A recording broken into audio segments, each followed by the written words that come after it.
Men are meant to provide, protect, and teach their families, right? So you're supposed to provide for your family, you're supposed to protect your family, and you're supposed to teach your family the word of the Lord. And, I'll start off in Genesis chapter 1, verse 28. And God blessed them. And God said unto them, be fruitful and multiply and replenish the earth and subdue it and have dominion over the fish of the sea and over the fowl of the air and over every living thing that moveth upon the earth. So in order to be fruitful and multiply, two people will come together as one, the woman and the man, and have a baby. Now, when that woman has that baby, she ain't gonna be able to get straight back to doing whatever and getting into the field. Somebody got to provide her with food, water, and protection, and that's the man, her husband. So, as a man, when you are not able to provide for your family, that cuts you deep in your soul, and vice versa. When you are able to provide for your family, it is uplifting to your soul, and it builds you up, gives you a sense of self-worth. So in the very act of not being able to provide, it has brought many of men to that debt. Some men jump off the roof when they, back in the day, lost all their money because it was such a dishonor to not provide for your family. And here we are in present day where man don't even have that spirit within him to desire to take care of his family. The woman got to go out and meet him halfway at everything. Sometimes man seeking a woman for to take care of him, and it's like the the balance of the scale is off, and so now we find ourselves in these broken states where we broken hearted because we not fulfilled. A man sleep well when he had a hard day's work, and the alternative is when he don't work hard, he can barely sleep.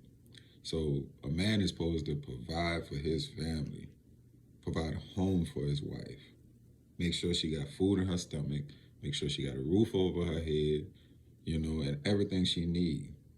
Not give her everything she want. That's not what I'm saying. But for sure, you're supposed to give your wife everything that she need. And you also are to be a protector, right? So we provide and we protect.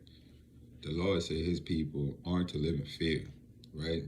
We are to be courageous because the Lord is with us whithersoever we go, right? So we don't be smitten in front of evil things. And it's your job to protect your family from the evils of this world. So when you don't provide for your wife, she got to go out into this world and she got to get it just like you. You know what I'm saying? In this evil world where they pumping all this nonsense. You know what I'm saying? Got a devil around every corner. Why would you send her out to work for a devil? It's not right. You need to give her an option to stay home with your family, right? Because now, when you can't provide for you, you're not protecting your family because she can't play her role with taking care of the kids.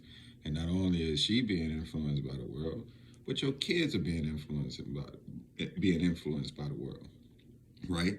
And we segue into the final one is a man's supposed to teach. The world ain't supposed to teach your family. You supposed to teach your family. See what I'm saying? And you supposed to be a servant of God. So the only thing you teaching is out the good book. You see what I'm saying? And you supposed to be diligently studying this book and diligently teaching it to your children. And if your wife ain't reading, when she step out the way, you supposed to say something to her. You know? Maybe you the one fall off and your wife gotta teach you. If she teaching you, know that the balance is off. And you gotta get yourself together. You gotta provide for her, you gotta protect her, and you gotta get your knowledge of the scripture up so you can start in teaching her something, or at least be on her level. But if you the student, the balance is off. You understand that? Why would she submit herself to you when you can't provide for her, you can't protect her, and you can't teach her nothing? It makes no sense. That's why these women refuse to submit themselves to their husbands. For what reason would she do this thing? when she got to get up and go in this evil world and take care of you, give you money for your gas, pay your bills. This is not how God designed this thing. God said for his people, he gonna bless everything they put their hands to. That they storehouse, their fields, their flocks, everything would be blessed. That you would have more than you ever need. And that's why you're supposed to give. Because he said, of that abundance that I give you, make sure you get that to the stranger, to the fatherless, to the widow. Because I had gave you way more than what you need, right? So when you're in need and want, don't be always thinking about Job, because you should consider Job. You should consider every book in the Bible. But Job was a righteous man in the eyes of the Lord that did no wrong.